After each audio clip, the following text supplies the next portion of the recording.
Ala Idol, patuloy po na nadadagdagan naman ang bilang ng mga solo parents dito po sa lalawigan ng Pangasinan na nabibigyan po ng suporta tulad po ng subsidiya na payouts sa mga ilalim po ng Expanded Solo Parents Welfare ACA. Yan po ay sa ilalim po ng Department of Social Welfare and Development or DSWD. Tulad ng ilang lungsod at bayan, isa rin po ang bayan ng Infanta sa nagpapatupad ng programang nakatuon sa kapakanan ng mga solo parents kung saan sa kamakailan ay lamang po ay pinatupad po yung payout at tumanggap po ng tig 3,000 pesos na tulong pinansyal ang nasa 45 kwalipikadong benepisyaryo sa nasabing bayan.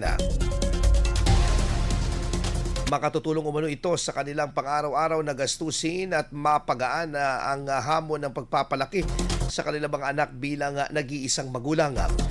Pinangunahan naman po ng Municipal Social Welfare and Development Office or MSWDO ng Infanta ang sa pamumuno po ni Ms. Janice Guno.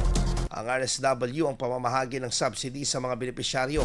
Samantala sa pambansang antas, iniulat naman ng DSWD noong Pebrero 2026 na may 260,934 na rehistradong solo parents sa buong Pilipinas. At sa 291 na LGU sa nagpapatupad po ng buwan ng subsidy para sa mga kwalipikadong benepisyaryo. IFM News. IFM News. IFM News.